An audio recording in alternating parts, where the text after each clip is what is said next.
Ndabaramukije inshuti namwe bakunzi b'ibiganiro vya Look Media na cyane mwe mudahengeshanya gukurikirana ikiganiro Mvura Muganga.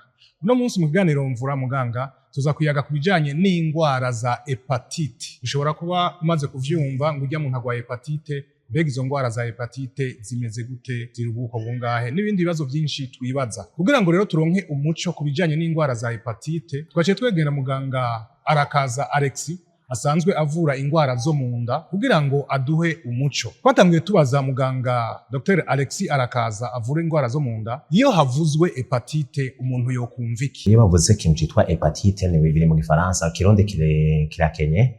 Muga tuvuze hepatite no kuvuga nico kintu cyose kiza gitera ku gitigo.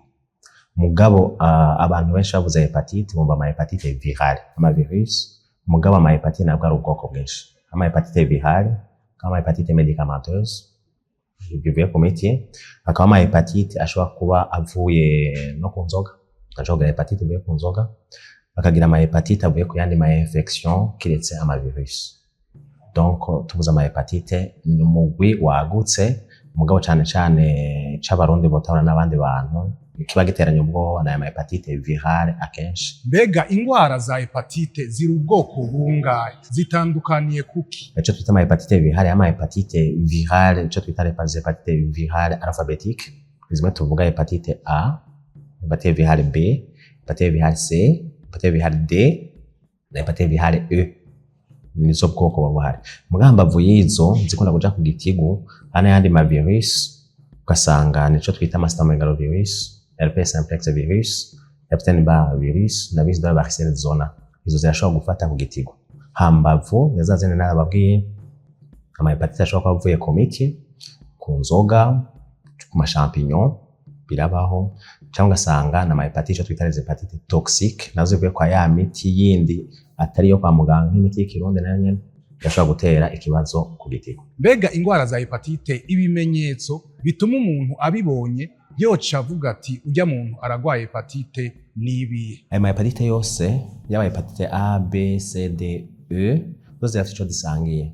Iyo twita hepatite aiguë nico zihurirako n'ibyo bimenyetso akenshi.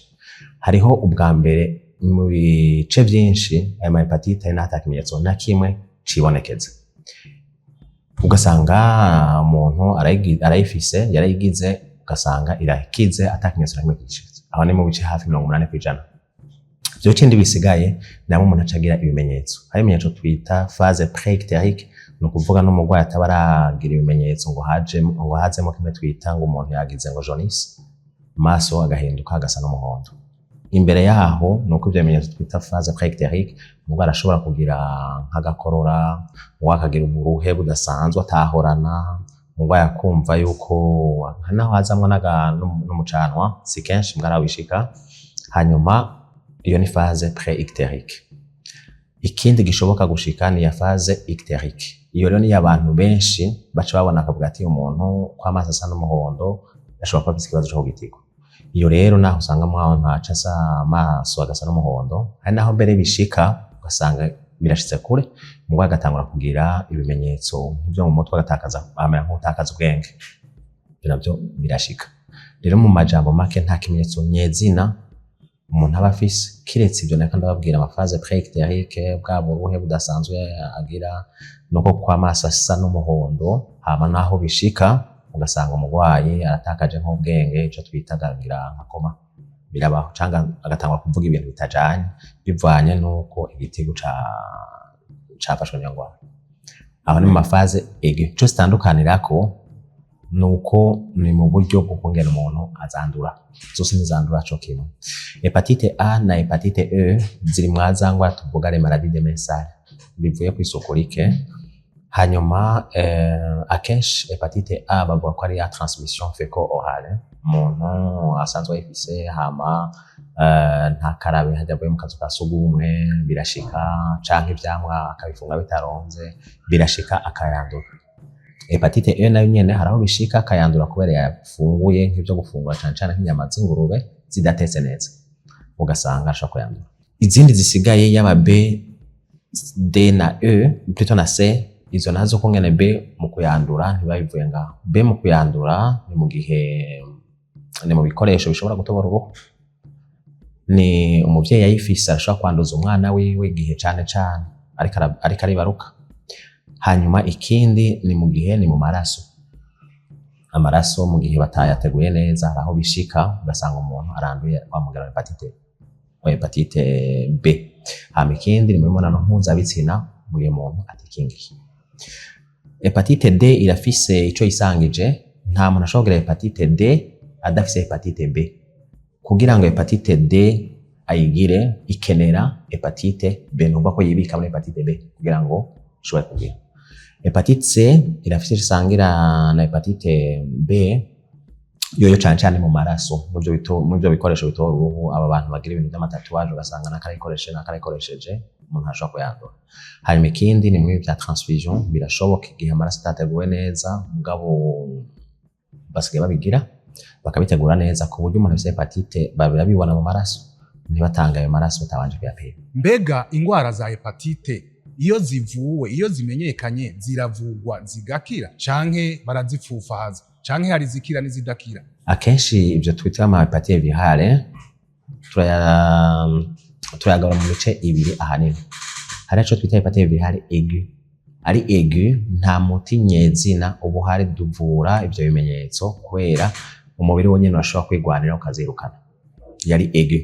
Ma hepatite atuvura nemwe ya ma hepatite cyo twita les hepatite virale chronique. Ari hepatite aiguë nka A no umuntu ararushe, aradahwa, arafise amanoze. Mwico gihe turamuha imiti afise ububabare, imiti ububabare mugabo tukirinda ya miti ifise iciza konona cyane ku gitigo. Hanyuma tukamusaba ko ari umugwayi acaruhuka hama akanywa n'amazi menshi. Ira ma hepatite aiguë muri rusange.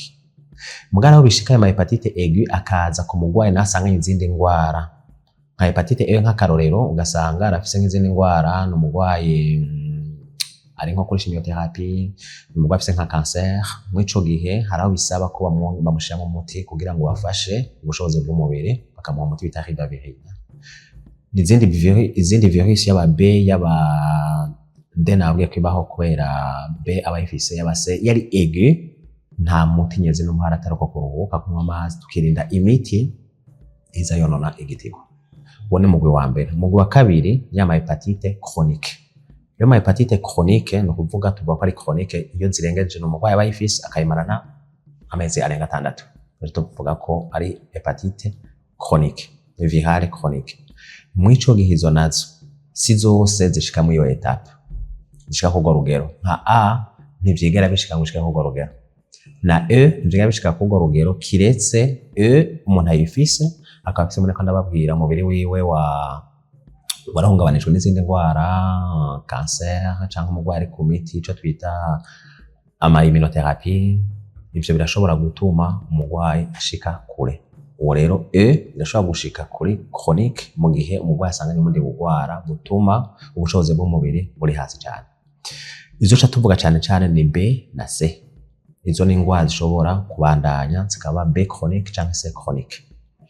Mwico gihe yari B chronique niyo mugwayi aheza akavugwa. Naho nyene ku mugwayi afise hepatite B chronique si bose nabo nyene bavugwa. Kubera mwabo onye baba bafise hepatite B akenshi ibice bishika 90% barakira atamuti bafasha. Ibice 10 nivyo baca bigenda ugasanga muri byo 10 biravuyemo izindi ngwara, hama muri byo 10 gazosanga nibo bagwayi bazokenera umuti. Rero nabo nyene no mugwayi dusanga nico tumugwayi hepatite B no mugwayi ategezwa gukurikirana. Hepatite B na nivyo turayivura mugabo si kuvuga ngo wamugera turawirukana wose burundu. Sico kimwe na hepatite C. Tubuza ko yangwara ibandanye. Ico abo bagwayi turabagabura mu migwi. N'umugwayi afise hepatite B chronique hama kagira n'ibipimo byo kugitigu cyo twita ama transaminase byerekana kwigitigu ko kirakora. Iyo biduze bikaruta kabiri tuganje n'urugero rusanzwe aho onye wone umugwayi abakenera kuvugwa. Canke tugasanga n'umugwayi afise hepatite B irabandanya gatera ibindi byurizi ico twita cirrhose. Igitigo cacu gace kimera nk'igiti kigakomera kikabuza kigeza mu gikoro ko categerezwa. Uwo mugwayi rero tumuga ikindi gipimo twita charge virale. Charge virale tugerageza kutwereka urugero rw'umugera mu maraso. Iyo dusanze ruti 2000 kwa mugwayi afise cirrhose natwe bafise cirrhose tugasanga afise hepatite B chronique akagira iyo charge biharwa urugero rw'umugera ruti 2000 umugwayi araja ku muti canke tugasanga nawe mugwayi afise cirrhose nayo gifise charge bihare bakayibonamwo nayo toshika 2000 umugwayi aja ku muti canke tugasanga ni wa mugwayi afise hepatite B chronique tugasanga ni n'umugwayi afise cancer akenera ya miti ya cancer natwe ari mu iyo migwi navuze afise B arategezwa kuja ku muti kubera hariho hashobora kubaho ko ya B ishobora kuvyuka nubwo yaba yinyegeje ataco yari bwamwe ari mugwi wa B ku mugwi wa C ni ibipimo navyo tugira mu maraso izo zose mu kuzigira mu maraso niho duheza tukabona tuti umugwayi afise hepatite I byose bipima mu maraso en plus y'ivyo byo mu maraso kuri hepatite C baca bagira na hepatite B byo charge bihari byo kandi babwira hepatite C baca bagira charge bihari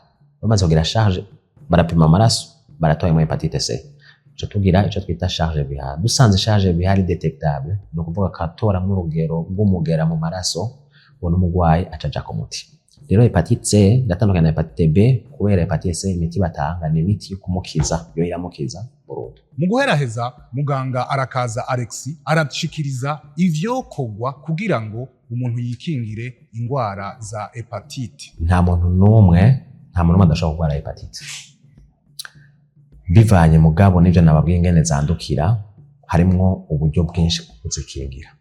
Uburyo bwiza bwo kutayigira no kuyikingira ni naco ngira ngo ubutumwa nyamukuru umuntu yoshikiriza mu ico gihe. Hepatite A nababwiye ko ari yazangwara ziba zivuye kw'isuku rike, baraduhimiriza baratwigisha yuko ni vyiza iyo umuntu akaraba n'amazi meza n'isabuni hama agafungura vyaba ivyamwa vyaba imboga bakabanza kuzironga imbere yuko umuntu ashobora kuzihereza. Nababwiye ko hepatite B ingene umuntu ayandura nico gituma nk'umukenyezi yibungenza abakenyezi basigaye muri programme yuko bategerezwa kwama bipimisha igihe babibungenza kugira barabe ko vyatayifise ayifise naho hari imiti bamuha kugira ngo habeho gukingira umwana hanyuma umwana avutse nawe nyene ku muvyeyi afise hepatite B nawe nyene baramukingira ego. Hanyuma hepatite C nta rukingo nayo ifise nico gituma yoyo irafise imiti umuntu ashobora gutanga ikanakira. Hepatite D nababwiye nayo ko idashobora kubaho ata B ihari. Hepatite E nico na hepatite A mu kwikingira mu gukaraba n'amazi meza mu kugira isuku hamwe no kwirinda gufungura inyama z'ingurube cyane zitahiye. Hama ikimenyetso nyamukuru akenshi kica kiza kiboneka ni mu gihe amaso atanguye guhinduka agasa n'umuhondo. Nico kimenyetso nyamukuru kiboneka mugabo simpaka kuri bose babigira ivyo. Nico kimenyetso ca mbere mu kibonye ukabona umuntu afise amaso n'umuhondo aho onye no kunyarukira kwa muganga. Mugabe imbere yaho ivyo bitarashika n'umugabo yaramaze iminsi yumva vya bimenyetso kandi ababwira vya phase préictérique bwabo buruhe budasanzwe ya atari kuvuga ko yakoze ibikorwa birengeje ivyo arakora hanyuma no kumva ko ashobora kubura n'akayabagu agashobora gutangura kumva ko afise iseseme agashobora kumva hari n'abadahwa batangwa kudahwa mu ico gene vyiza ko yirukira kwa muganga. Hari ikintu gikomeye na shaka kongerako ni ku kintu kijanye nivyo umuntu arapima mugabe ikintu kiba gihambaye no kwikingira. Ama hepatite yose si yose afise ama vaccin mugabo nka hepatite A hariho vaccin zazo ngaho iwacu ntazihari. Mugabe hepatite B ngaho iwacu hariho ama vaccin urucanco rwazo rurahari tuzigira bose abagwayi bose tuzigirira urwo rucanco. Ni ngombwa ko umugwayi bagirira urucanco rwa hepatite B babanza kumupima akabona ko atayifise niho acaronka urwo rucanco kandi rurakinga cane.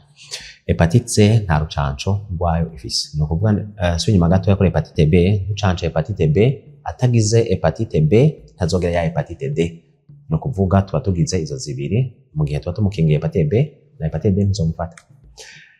Hanyuma nurangiriza ko iconye nuko abantu bobishamwe mwete bakikingira bakisuzumisha hanyuma basanze atayigwaye bakamenya ko ariho incanco.